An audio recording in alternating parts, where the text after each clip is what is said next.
मायाजाल में फंसे नारद। एक बार नारद जी को यह अभिमान हो गया कि उसने बढ़कर इस पृथ्वी पर कोई दूसरा भगवान विष्णु का भक्त नहीं है। उनका व्यवहार भी इस भावना से प्रेरित होकर कुछ बदलने लगा। वे भगवान के गुणों का गान करने के साथ साथ अपने सेवा कार्यों का भी वर्णन करने लगे। भगवान से कोई बात छुपी थोड़े ही रहती है। उन्हें तुरंत इस बात का पता चल गया। वे अपने भक्त का पतन भला कैसे देख सकते थे, इसलिए उन्होंने नारद को इस दुष्प्रवृत्ति से बचाने का निर्णय किया। एक दिन नारद जी और भगवान विष्णु साथ साथ वन में जा रहे थे। अचानक विष्णु जी एक वृक्ष के नीचे थककर बैठ गए और बोले, भाई नारद जी, हम तो थक गए हैं, प्यास भी लगी है, कहीं से पानी मिल जाए तो लाओ। हमसे तो प्यास के मारे चला नहीं जा रहा है, हमारा गला सूख रहा है। यह सुनकर नारद जी तुरंत सावधान हो गए। उनके होते हुए भगवान भला प्यासे रहे। वे बोले, भगवान अभी लाया, आप थोड़ी देर प्रतीक्षा करें। नारद जी एक ओर दौड़ लिए। उनके जाते ही भगवान मुस्कुराए और अपनी माया को नारद जी को सत्य के मार्ग पर लाने का आदेश दिया। माया शुरू हो गई। नारद जी थोड़ी ही दूर गए होंगे कि उन्हें एक गांव दिखाई पड़ा, जिसके बाहर कुएं पर कुछ युवा स्त्रियां पानी भर रही थी।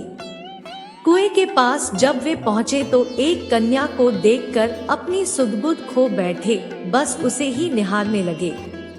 वह यह भूल गए कि भगवान के लिए पानी लेने आए थे। कन्या भी नारद जी की भावना समझ गई।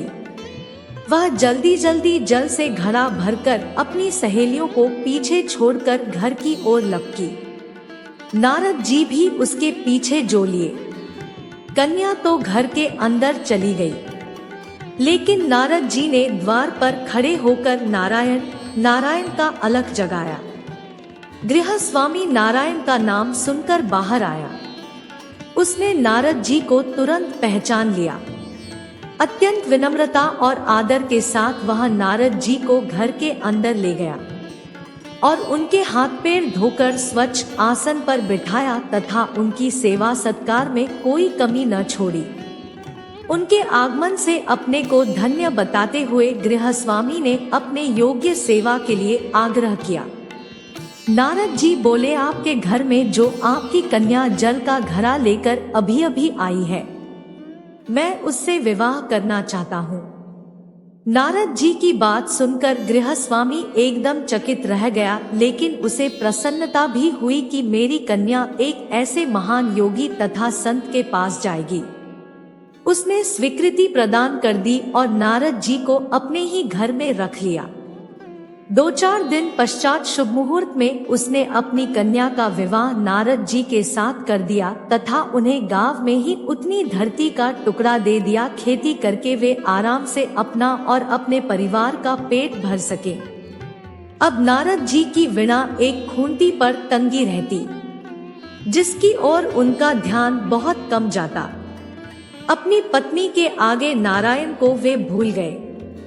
दिन भर खेती में लगे रहते, कभी हल चलाते, कभी पानी देते, कभी बीज बोते तो कभी निराई गुड़ाई करते।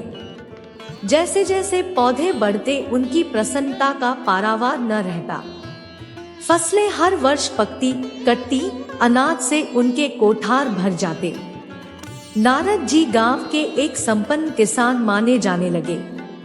वर्ष दर वर्ष बीतते चले गए और नारद जी की गृहस्थी भी बढ़ती चली गई। 3-4 लड़के लड़कियां भी हो गए। अब नारद जी को एक क्षण की भी फुर्सत नहीं मिलती थी। वे हर समय बच्चों के पालन पोषण तथा पढ़ाई लिखाई में लगे रहते अथवा खेत में काम करते रहते थे। अचानक एक बार तेज बारिश हुई, जिसने कि दिनों तक बंद होने का नाम ही नहीं लिया। बादलों की गरज और बिजली की कड़क ने सबके हृदय में भय उत्पन्न कर दिया। मूसलाधार वर्षा ने गांव के पास बहने वाली नदी में बाढ़ की स्थिति पैदा कर दी। चारों ओर पानी ही पानी फैला गया। कच्चे पक्के सभी मकान ढहने लगे। घर का सामान बह गया, पशु भी डूब गए, उनके व्यक्ति मर गए, गांव में त्राहि मच गई। नारद अब क्या करें? उन्होंने भी घर में जो थोड़ा कीमती सामान बचा था उसकी गठरी बांधी और अपनी पत्नी तथा बच्चों को लेकर जान बचाने के लिए पानी में से होते हुए बाहर निकलने लगे। नारद जी बगल में गठरी थामे, एक हाथ से एक बच्चे को पकड़े और दूसरे हाथ से अपनी पत्नी को संभाले हुए थे। पत्नी भी एक बच्चे को गोद में और एक का हाथ पकड़े धीरे धीरे आगे बढ़ने लगी। पानी का बहाव अत्यंत तेज था तथा यह भी पता नहीं चलता था कि कहाँ गड्ढा है और कहाँ टीला। अचानक नारद जी ने ठोकर खाई और गठरी बगल से निकलकर बह गई। नारद जी गठरी कैसे पकड़ते? दोनों हाथ तो घिरे थे। मन महसूस कर सोचा फिर कमा लेंगे। कुछ दूर जाने पर पत्नी एक गड्ढे में गिर पड़ी और गोद का बच्चा छूटकर बह गया। पत्नी बहुत रोई, लेकिन क्या हो सकता था, धीरे धीरे और 2 बच्चे भी पानी में बह गए। उन्होंने बहुत कोशिश की बचाने की, लेकिन कुछ न हो सका। दोनों पति पत्नी बड़े दुखी, रोते कलपते, एक दूसरे को सांत्वना देते कोई ऊंची जगह ढूंढते रहे। एक जगह आगे चलकर दोनों एक गड्ढे में समा गए। नारद जी तो किसी प्रकार गड्ढे में से निकल आए, मगर उनकी पत्नी का पता कहीं नहीं चला। बहुत देर तक नारद जी उसे इधर उधर दूर दूर तक ढूंढते रहे, लेकिन व्यर्थ। रोते रट उनका बुरा हाल था। हृदय पत्नी और बच्चों को याद कर करके फटा जा रहा था। उनकी तो सारी गृहस्थी उजड़ गई थी। बेचारे क्या करें? किसे कोसे अपने भाग्य को या भगवान को? भगवान का ध्यान आते ही नारद जी के मस्तिष्क में प्रकाश फैल गया और पुरानी सारी बातें याद आ गई। वे किस लिए आए थे और कहाँ आ गए? ओहो, भगवान विष्णु तो उनकी प्रतीक्षा कर रहे होंगे। वे तो उनके लिए जल लेने आए थे और यहाँ गृहस्थी बसाकर बैठ गए। वर्षों बीत गए गृहस्थी को बसने में और फिर सब नष्ट हो गया। क्या भगवान अब भी मेरी प्रतीक्षा में उसी वृक्ष के नीचे बैठे होंगे? यह सोचते ही बाढ़ नदारद हो गई। गांव अंतर्धान हो गया। वे तो घने वन में खड़े थे। नारद जी पछताते और शर्माते हुए दौड़े। देखा कुछ ही दूर पर उसी वृक्ष के नीचे भगवान लेटे हैं। नारद जी को देखते ही उठ बैठे और बोले, अरे भाई नारद, कहाँ चले गए थे? बड़ी देर लगा दी, पानी लाए या नहीं? नारद जी भगवान के चरण पकड़कर बैठ गए और लगे अश्रु बहाने। उनके मुंह से एक बोल भी नहीं फूटा।